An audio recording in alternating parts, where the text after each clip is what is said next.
Bom dia, a paz do Senhor. Hoje eu quero compartilhar com vocês o texto que está em Mateus, capítulo 13, verso 24.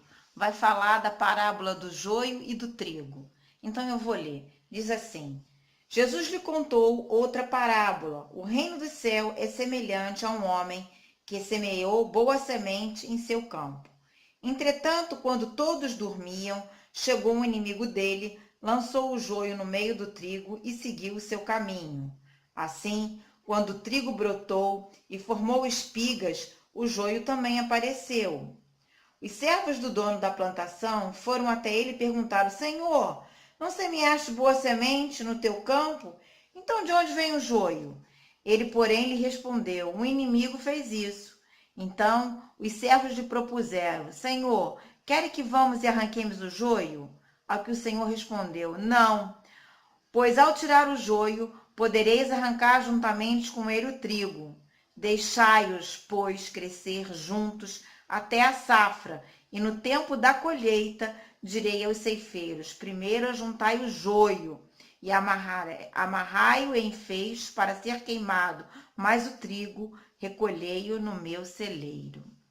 Então eu quero falar um pouquinho sobre a diferença que há entre o joio e o trigo e o que o Senhor quis dizer com isso. Quando nós vamos ver as plantas, elas são da mesma família, mas existe uma grande diferença. Quando elas são semeadas, quando elas são novas, no primeiro estágio, elas são muito parecidas. As folhas são parecidas, o caule é parecido, a raiz é parecida. Entretanto, com o passar do tempo, elas começam a ficar diferentes e vai aparecer a diferença gritante, né?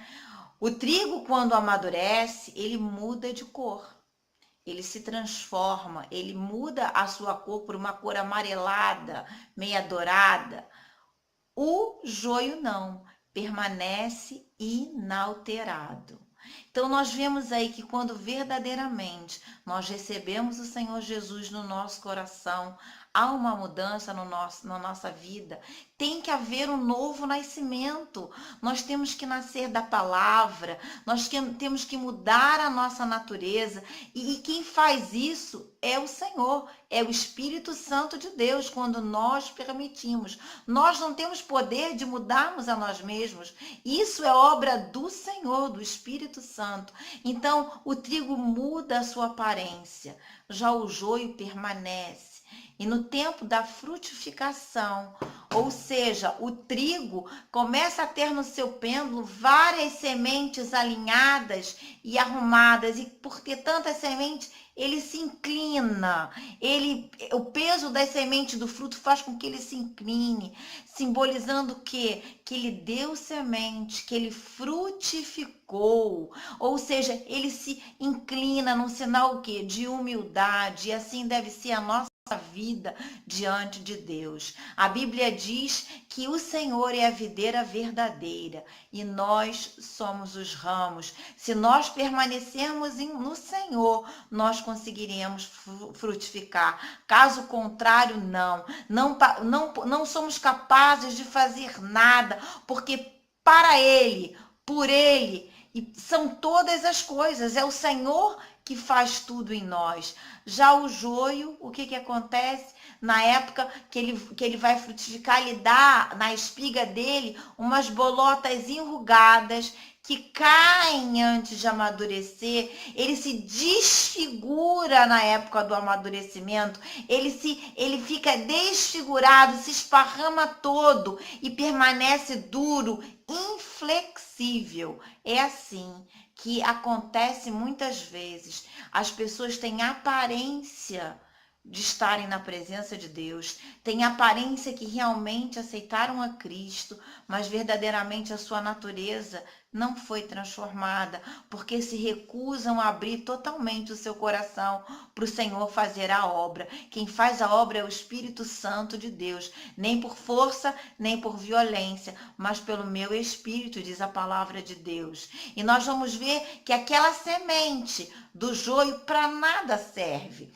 O joio é uma planta que é suscetível constantemente ataque de fungos, de fungos venenosos, e a sua raiz, ela vai dominando, vai invadindo, vai competindo, vai invadindo, vai tomando espaço que não é para tomar, quando que a raiz do trigo é uma raiz que não é tão profunda, mas para facilitar a colheita.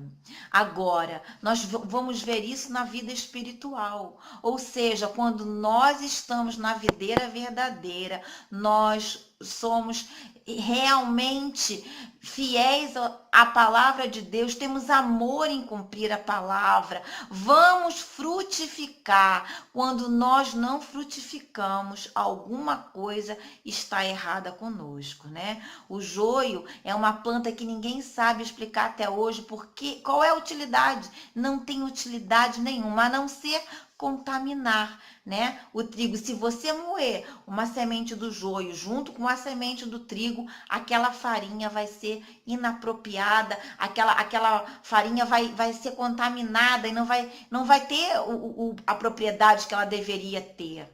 E assim nós devemos guardar no nosso coração para que nenhuma contaminação entre. E quando o trigo é utilizado para fazer o pão, que é o alimento, né? Um alimento universal, um alimento, temos que ser essa semente para alimentarmos vida. O Senhor é o pão vivo que desceu dos céus. Ele é o nosso alimento, mas Ele faz em nós a obra para que nós venhamos a ser alimento na vida das pessoas. É esse o propósito de Deus a nos chamarem, quando nos chamas para o seu reino, que você realmente possa ser humilde diante de Deus, que as suas sementes sejam sementes abençoadoras, que você tenha o fruto do Espírito, que é a mansidão, é o domínio próprio, é a longanimidade, que você não jamais manifeste a ira, o ciúme, os frutos da desobediência, e que verdadeiramente você entregue o seu coração ao Senhor Jesus para que Ele venha te dar um novo nascimento e você seja transformado. Eu vou ler aqui o que está em João 15:8 para nós terminarmos. O que glorifica o Pai é que deis fruto em abundância, e assim sereis verdadeiramente meus discípulos. Nós somos reconhecidos pelos frutos que nós damos na presença de Deus.